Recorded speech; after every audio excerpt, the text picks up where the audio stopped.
Bonjour, comment ça va? Je suis Cotalia. Bienvenue sur le podcast RIDE+REMEDY. Hello and welcome to the RIDE+REMEDY podcast. I am your host, Cotalia Donahue. Join us today as we discuss 3-day eventing with 5-star FEI Longy Rolex World Rider Hilda Donahue. Only here at the RIDE+REMEDY podcast where riding is the remedy. Où l'équitation est le remède. On y va! Firstly, welcome back everyone to the Rider Remedy podcast. We have missed you greatly. We wanted to start this off by just expressing our gratitude and appreciation for each of you that have stuck around and that have asked about when were we returning and what do you have lined up. So in this video or in this podcast, if you're just listening, we're going to be doing a little time traveling because the majority of these interviews were done spring and summer of 2025. So this will be quite a lovely walk down or trot down memory lane. So we wanted to just communicate that right out of the gate. This first interview upon our return is with one of the most incredible individuals, one of my favorite people, and discussing one of the best disciplines in the equestrian world. So this podcast will be interviewing Hilda Donahue with a strong focus to 3-day eventing. So in this interview, we are going to be discussing 3-day eventing from a 5-star world rider perspective, history, and journey. It is incredibly important to have these kind of conversations because a lot of times individuals get in the saddle and they're on their way, or they think they're on their way, and they truly don't understand what it may actually take. Beyond that, I think it's incredibly important that you are aware of who you are getting your information from, and also understanding that an accomplished rider does not make an accomplished trainer. A lot of individuals think, well, if someone is riding at a top level, then they must be able to train me to their level. And this is not true. This is not a way of being actually. So watching Hilda in her journey, in addition to watching her as a trainer and seeing the immediate improvements, or being able to provide the resources for you to implement and to exercise in between meeting her, I've seen the results. The results are clear, and more importantly, her demand, I was like, which is the right word? The demand for Hilda is so high because of her approach to horsemanship, riding, and even just having the opportunity to audit during a clinic is absolutely unparalleled, and this is to be true. So let us just talk a little bit about who Hilda is, and then we'll have her come in, and we'll probably do a split screen here so that we can get her her history. But before she comes on, let me just tell you what I know. Hilda is a 5-star Irish event rider that have competed at some of the top world levels and also representing Ireland. She is also an endurance rider and in fact was the leading rider at the FEI Longy World Rankings in 2016. In addition to that, in 2024, a USEF Horse of the Year 4th level dressage, 2025 FEI 160 kilometer endurance stable. You all, I'm not naming things that happened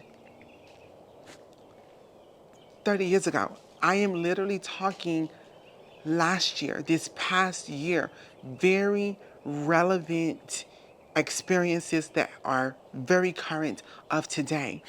And I think that is so huge because there are so many things that you have to adapt to in the horse riding community and world, through horsemanship and things that the judges are looking for. And she has been able to effortlessly maneuver and adapt to these things throughout the years. She is also a travel clinician and trainer extraordinaire, as I like to title her. And so this is just like incredibly huge for me to have this experience with her, just because I know for a fact that having clear understanding on the ground will translate in the saddle, and this is huge. So being able to, because I know for me personally speaking, if I'm on the horse and you're telling me things, I will do my best. But it is absolutely difficult, for sure, to immediately apply things sometimes. But also, I, as an athlete and how I learn, let's have the conversation. Let's talk about the backstory. Let me understand the mindset, the mentality, and that gives me a blueprint to follow or to reference, you know? So, with all of that being said, let us bring in Hilda Donahue. Well, thank you all for listening. My name is Hilda Donahue. I currently reside in Orlando, Florida, but originally came from Dublin, Ireland. I came to America as a young woman in my 20s, striving to become a better person, a better rider. I ended up going to Stetson University in DeLand, Florida, where I earned a master's in business administration, and thereafter decided that I was going to do everything I could to find a way to have a career in the horse world. And here I am today, many, many, many years later, lots of wrinkles later, a few grey hairs, but a very happy heart. I've basically fulfilled my dream of being able to have the privilege of competing at some of the top 3-day events in the world. One that happens to be going on right now in Kentucky, the Rolex Kentucky 5-star 3-day event. I've been lucky enough to do that twice. I've done the World Cup final in Pau, France, and then the Pau 5-star and the Adelaide 5-star in Australia. And Burley, England, the 5-star. And last weekend, last week, I was actually in Belgium. Yes. Doing an international endurance ride that, thanks to the wonderful horse I was on, she helped get us qualified for the European Championships, which are in Italy this year. I will say, though, that first and foremost, I am a student, and like you just referred to, the learning is above and beyond in the saddle. It actually starts with, I would say, the love of the horse. Yes. You have to be passionate about the horse, and it extends way beyond that. And to me, it's a real privilege just to be around these horses and wonderful people that appreciate them. So my next question to Hilda was, did you grow up in an equestrian family, a horseback riding family? What is your history there? And I wanted to pose this question because I truly feel that from the outsider's eye, one would assume that you must come from an equestrian family to be a part of this world. And the way that I have always grown up and have experienced life myself is, if it exists, then it is possible for sure. And so I wanted to ask Hilda, like, did you grow up in a horseback riding family? Did you come from a Christian family? And here was her response. I did not come from an equestrian family at all. I grew up in sort of upper middle class suburbs outside Dublin, went to a Catholic convent school, had a lovely upbringing, and just one weekend when I was 11, spent the weekend with a friend. My parents were vacationing in Spain. Okay, so we're going to pause here just for a brief interruption, and that is because I'm listening and I'm hearing her talk about her taking these vacations to Spain, and I'm thinking, oh my goodness, like how lavish, how luxurious, right?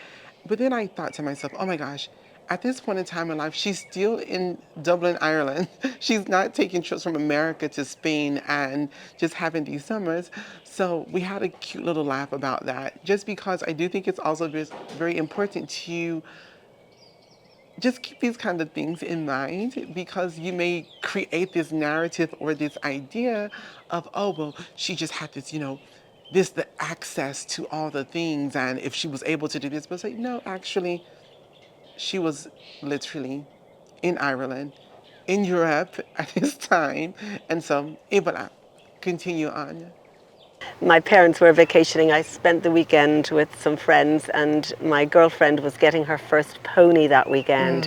And it's like something triggered in my brain. I mean, I've never done drugs, hopefully never will, but it's like with something just, I became Addicted. an addict. Yes. And from that day forth, I just was hooked on horses and Yes. ponies and everything to do with it, and it stayed with me. It's I'm a so passionate about what I do.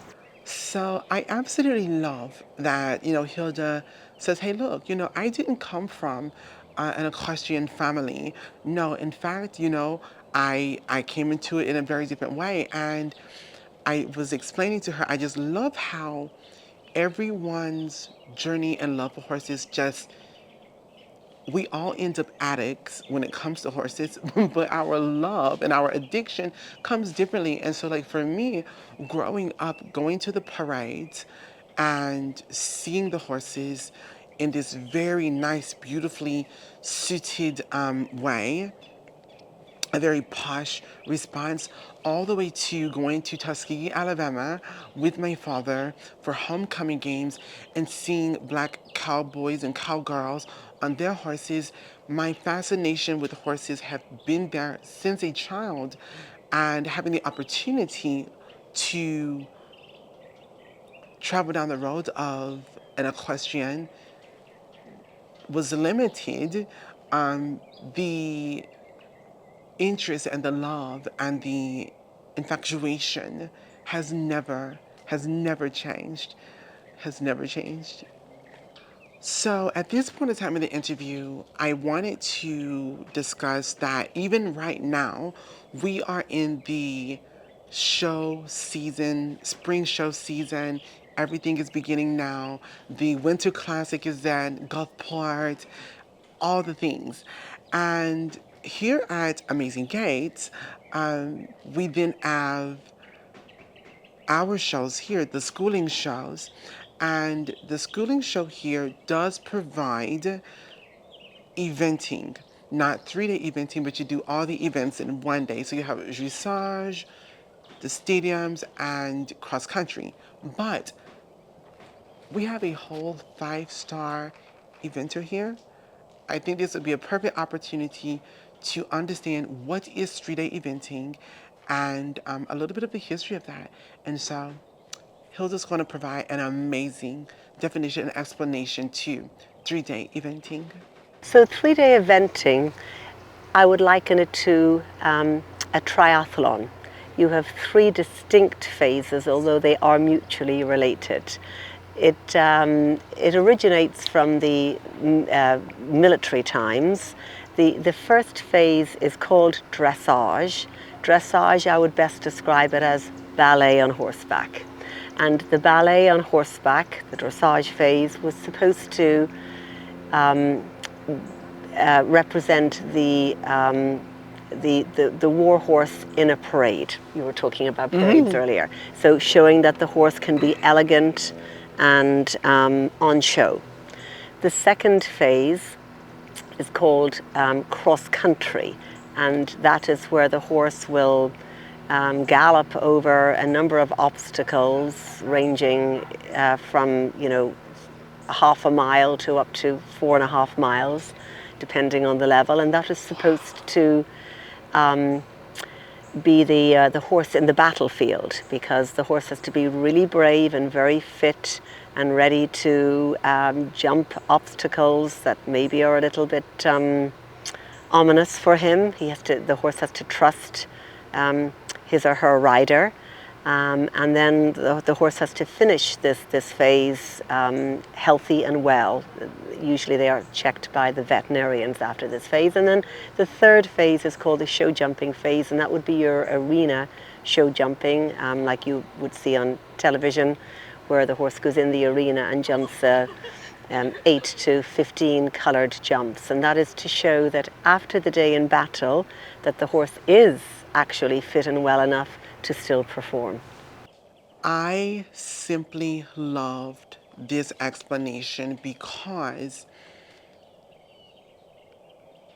I had no idea about the war horse aspect of it, but I also truly honor and respect tradition and heritage, and to know that it's not just, oh well, this is in symbolic, this is, yeah, symbolic of this thing, but it was like, no, actually you needed to be able to do each of these things and to prove or to show, to confirm the health of the horse after all of the things, after battle, truly. So that was brilliant to me, and I absolutely was blown away because I had no idea. So this was a really great question that Hilda was a little bit surprised, and I think there's another surprising question that comes along the way. But I wanted to know, when did she know that 3-day eventing was for her? When did she know that this is my discipline? And I asked that question just because it's like, there are so many different disciplines, and some people enter these spaces and going, this is what I'm going to do, or this is what I want to do. And then there are Hildas where they are doing what you want to do, and it's like, how did you know? Outside of being interested and considering, how do you know? So this is her response. The honest answer is I loved it all. Back in Ireland, as a late teen and young girl, we would go fox hunting. I would only ever go drag hunting, which is, drag hunting is where you don't actually chase a live animal. They set a scent and you follow basically a trail. And that would be very similar to the cross-country phase of the 3-day eventing, which is supposed to be the horse in battle. I loved the cross-country, the exuberance of it, the excitement, the bravery, pushing the edge a little in terms of, I'm not saying danger, but...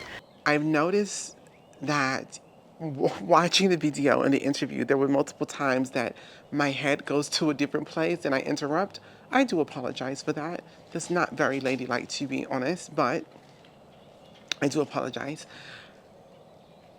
In this conversation, mentioning the how being a horseback rider and even doing eventing, and though it's very exciting and the adrenaline of it all, that we actually, I just sort of communicated as having a touch of craziness.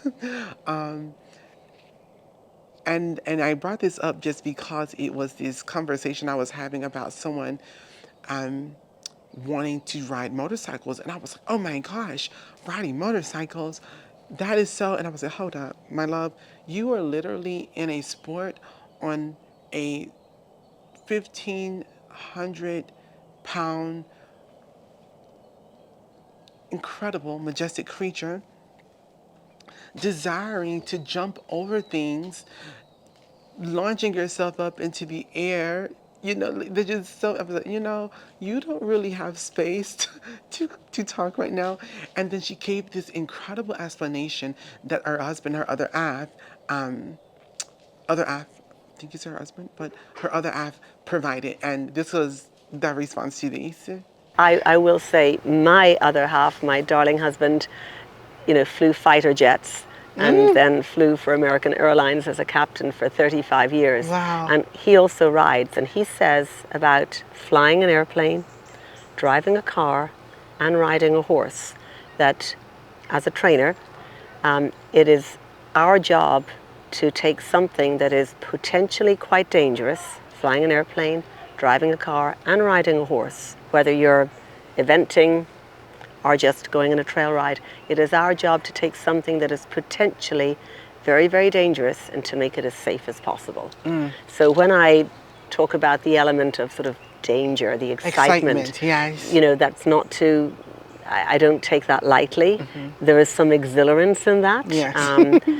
but it does need to be, you know, There's a method behind the madness. correct. And this is why you very sensibly are at a farm like Amazing Gates, Yes. where safety, you know, is of Exactamo. paramount importance, and you're suitably mounted with the proper equipment. Yes. Because a lot can go wrong very fast. During this time of this interview, I began to have these little inklings of cross country, do cross country, do cross country. I don't know where it came from. I don't know why it showed up. I have no idea at all. And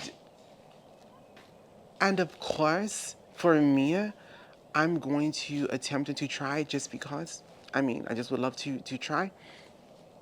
And now having Corbeau, and we talk about this a little bit later, we really have to see what he wants to do. But I will try some cross country with him as well to see if that is something. And then I actually here recently have really considered hunter jumper. And if not that, maybe like drag hunting, like she mentioned, which I think would just be incredible and fascinating. But I don't know what that looks. I don't know if that discipline provides a professional space. So more learning for me. This is another question that was like, oh my gosh, I haven't thought about this before, is what she said. You have Hilda, 5-star rider, endurance rider, Longy, Rolex, lead horse in dressage at the 4th level. All of these amazing accolades in this professional space is mind blowing. So my question was, at what point, or better yet, what was the journey or transition like from amateur to professional? And then I asked, were you even aware when that happened? And this is her response. So you're asking me a question I've never even really pondered. I think it just evolved. I had taken a position in Orlando at a 5-star fancy resort. It was a Hyatt Regency Grand Cypress, and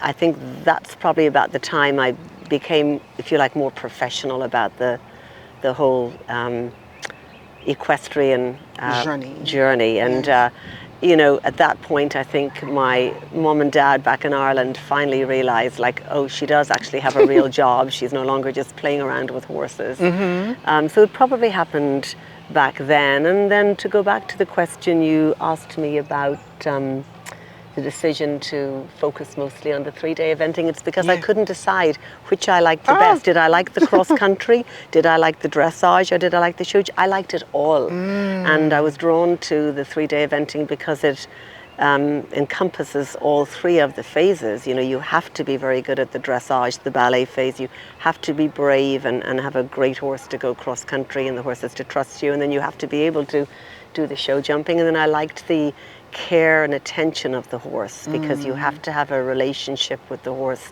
to be able to put the 3 phases together successfully. That part I liked.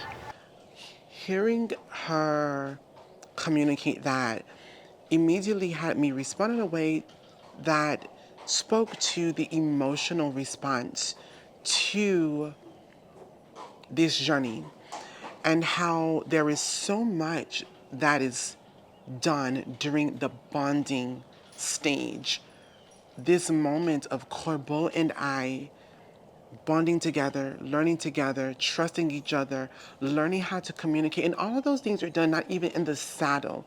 It is also further done and it is elevated in the saddle, yes, but it starts on the ground. But once you have built this emotional response, this respect for your equestrian partner and teammate here, friend, companion, that respect goes both ways because there's a trust that we get, that we have for them, but then it is a bigger trust that they put into us. And when you have that, the respect for them has to be even larger. And the reason why I say that is because at a certain point, yes, I want to show jump. Yes, I would love to do hunter jumpers. Yes, I would love to do 3-day events and maybe one day. I don't know exactly all the bits and pieces, right? But what I do know is this. I will introduce Corporal. We will travel this road together when we decide to unpack eventing and show jumping, dressage, obstacles, whatever it is. But it is my job, my duty, my responsibility to recognize and to see what he enjoys. And knowing that if I can honor and respect what he enjoys, that's where we will see our greatest success. Because not every horse is made or prepared to do everything. But there is something, even if it's just trail riding, which is so therapeutic and great for the body, and one of the best things to learn to feel your horse is a good trail ride. So whatever that is, it definitely has to be respected for sure. So I would just like to say really quick, I do hope that you all are enjoying this interview. I thoroughly am just going back and listening tremendously. The next thing that I bring up is my desire and my passion to, in fact, be a professional in this industry to some capacity as a horseback rider and a trainer for sure in both areas and spaces, and including others because we do have RIDE+REMEDY, right? But I wanted to know, to Hilda, I asked the question, how is one granted the opportunity to ride other individuals' horses, horses at other barns, owners who have the horse but don't ride the horse? How is one granted those opportunities? And this was her response. Agree. You do have to recognize what discipline, or job your horse is most comfortable and suitable for. I also would add that from the horse's perspective, good riding is good riding. It may just be a different outfit. Your horse doesn't necessarily know, oh, today I'm a dressage horse, like a ballerina. Oh, and today I'm a show jumper, or today we're just going out on the trail.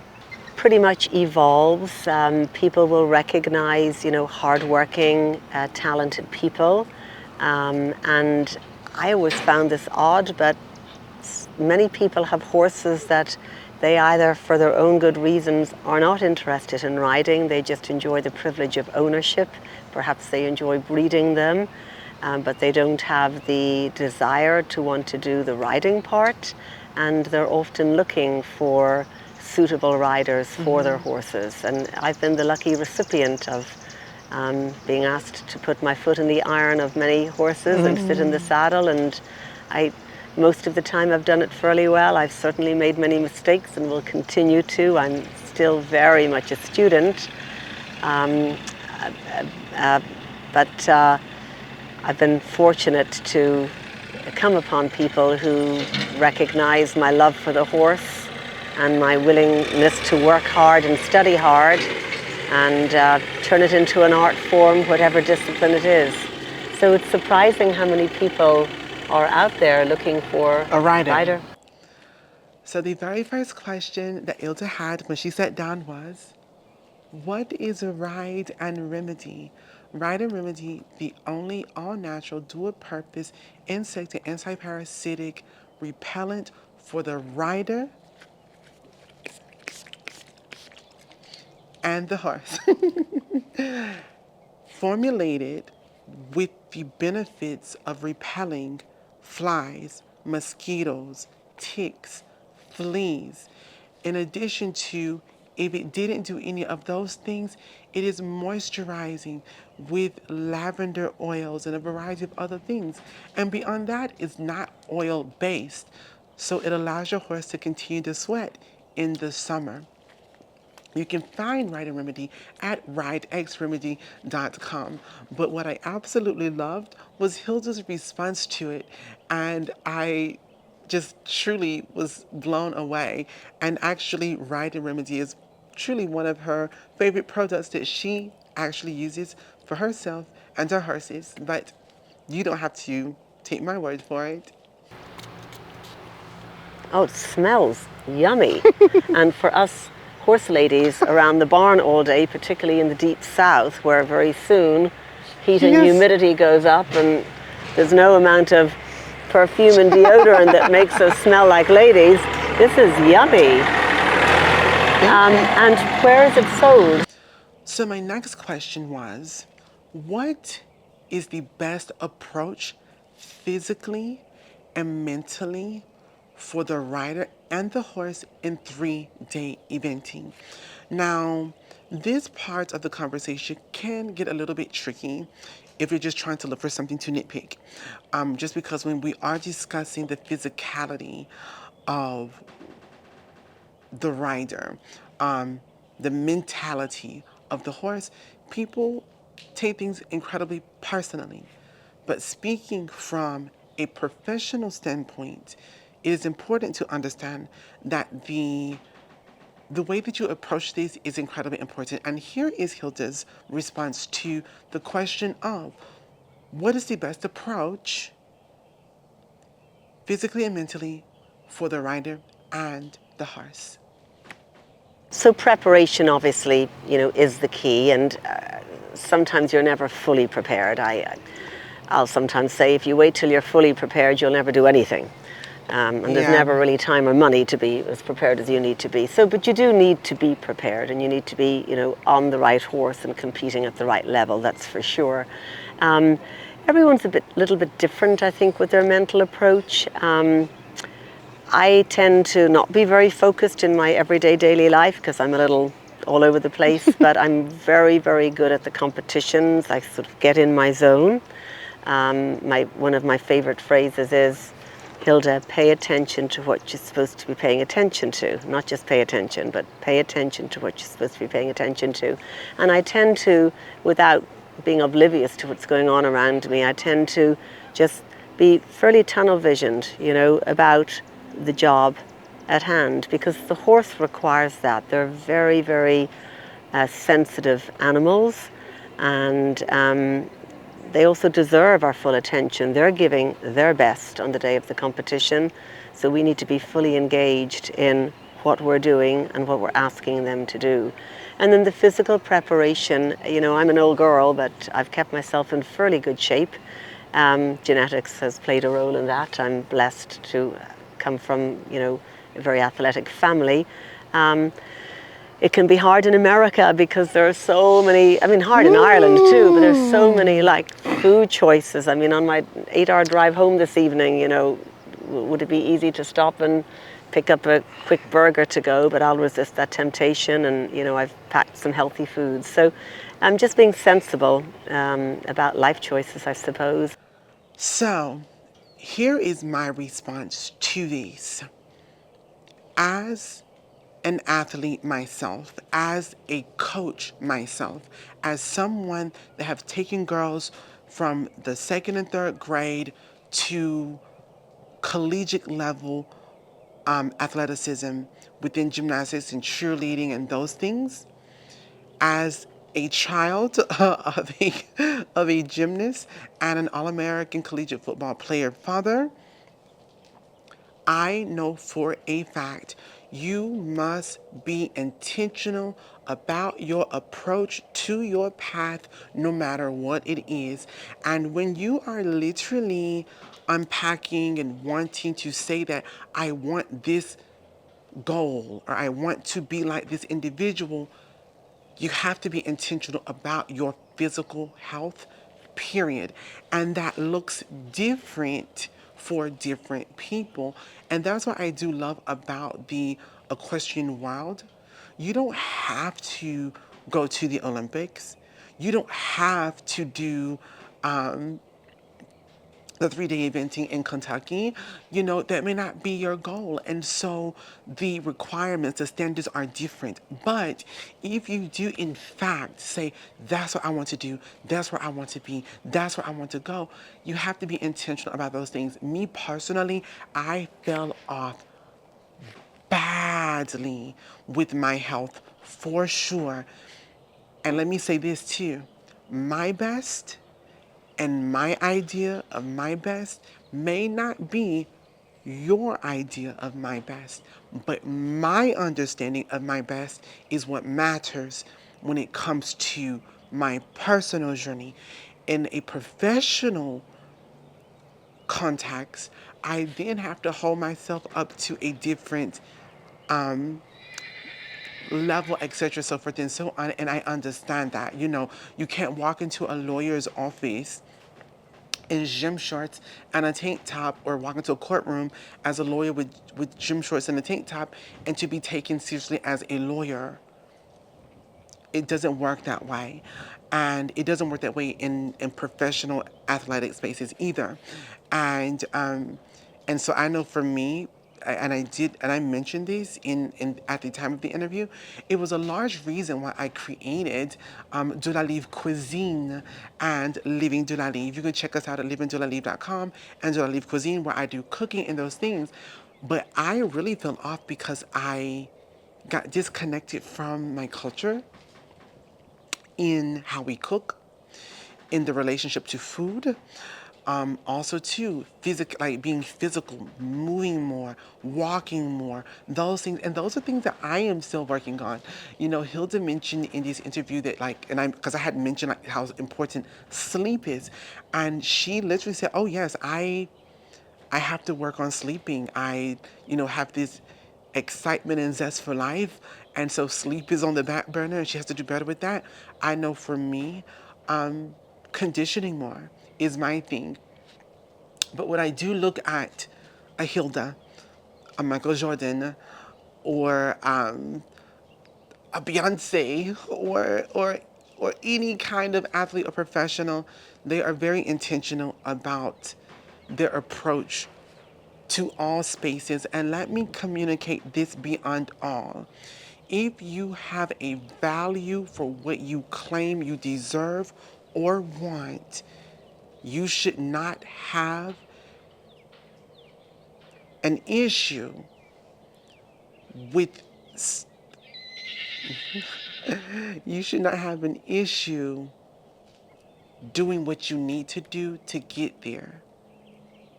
And that is for sure. If you claim you are worthy and deserving of that space, is all that I'm saying. So the next thing is the mental state of your horse while approaching the idea or the journey of 3-day eventing. The foundation of this is confidence and trust, which means the journey is more than likely slower than you want to go as the rider. It means the fences and the jumps are probably lower than the jumps that you are excited about doing. I went on through a list of things that I was discussing when I asked this question, and Ilda literally was like absolutely 100%. And a big part of that was, do not jump too high, too fast. Taking the time in approaching that journey. And the reason that is super important, and it goes back to the confidence of the horse, is not the confidence to jump, because they can jump what they want to jump if they need to jump. But it is the confidence in the rider themselves. You need to be confident so that they are confident. And jumping too high too fast can create dangerous situations where you fall, and then there's trauma and issues surrounding that. And you really just don't want that to be your experience. So that was one of those key major things that we both were like, you know what? We really think that this should be at the top for sure. Moving up the levels too quickly. Yes. Um, yes, so competing at a level below your competency at home.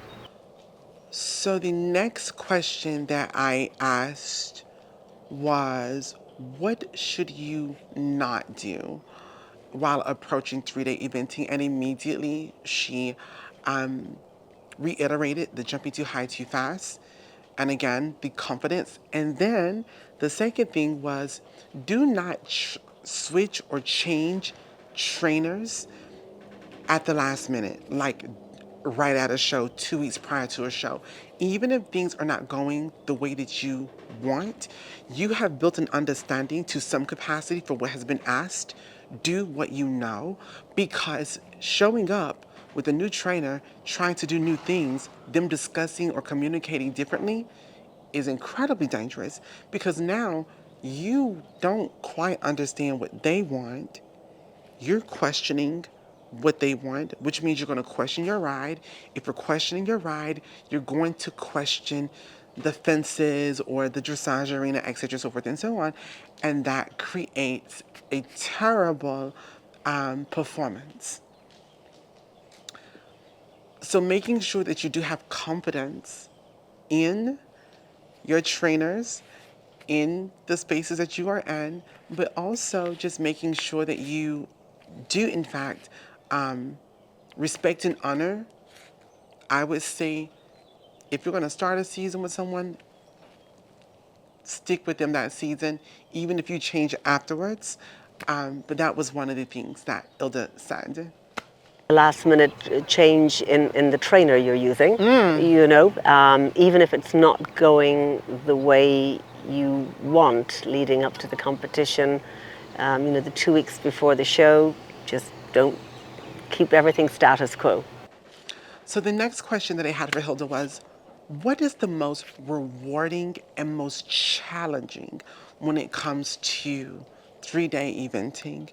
And I do think that is sort of personal, but I also feel when you are operating from such a space that Hilda is, listening to this part creates a different perspective when you do ride, when you show, when you perform.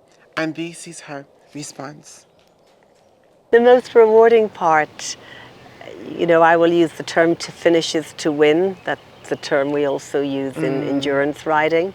The most rewarding part for me is finishing with a sound, which means healthy, a sound and happy horse. Knowing that he will want to go out the next weekend or the next month and perform again willingly for me. The most challenging part, probably the usual, ups and downs, like in any sport. Horses go lame through no fault of their own or through just a little bit of bad luck. They might step on a piece of bad ground and tweak something, and then your whole show season that you've slaved over, both financially and planning wise and work wise, just, is thrown by the wayside. That would be the most challenging, the disappointments, but that's part of competing. Yes. And you have to, I think any athlete knows that when you sign up to do a competitive sport, there will be lots of ups and downs. Now, obviously, if you're having consistently the same disappointments, maybe there's a problem in your training program, or maybe you have some equipment needs to change, or maybe the farrier, the person who puts the shoes on the horse, that needs to change, or if you are consistently having the same number of downs, or the consistently same number of downs, something needs to change. So, as we are coming to a close, one of the last questions that I asked were, what is next for Hilda? But before we get into her response, I want to remind you that this was filmed in April 2025, and so there are some things that have happened, some things that may have changed, but what I do know for certain is this: Hilda is an incredible, incredible person, incredible trainer, incredible rider, and if there's a way that we can support, we should. So, with that being said, what is on the road for Hilda Donahue? You may be surprised. Well, you know, the first thing is I just each day want to be a better horse person and rider. Um, Short term, the next thing for me is June 21st, the European Endurance Championships in Italy. And then the bigger goal, which I have not shared with you, even though I'm an older girl, I have my sights set on the LA Olympics in 2028. I would really like to be able to represent Ireland in dressage. It's a huge goal. It requires a huge amount of financing. I'm in the process of hopefully trying to form a syndicate to fund it.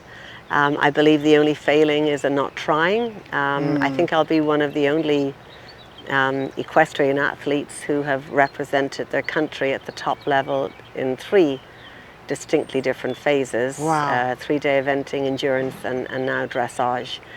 So it's a long shot, I recognize it, but I'm going to give it a try. It will all be predicated on me successfully forming some sort of syndicate, because it's a very expensive and lengthy road. And oddly enough, I'm kind of running out of time because it is about Yes. 3.5 years away. Well, I'm not very techy at all. I Yes. don't even own a computer, just so you know. I'm on Facebook. Yes. Does that qualify? Absolutely. Yes. I don't do Absolutely. Instagram. Maybe I should. I don't do TikTok, but I actually am very active on Facebook, yes, because absolutely. people like to know what's going on, and so I am on Facebook under Hilda Donahue. Oh la la. The idea that I am sitting here in general with Hilda Donahue, have taken lessons with Hilda Donahue, 5-star rider, 3-day eventing, endurance rider, all of these incredible things. And now to hear that a goal is the 2028 Olympics, how amazing is that?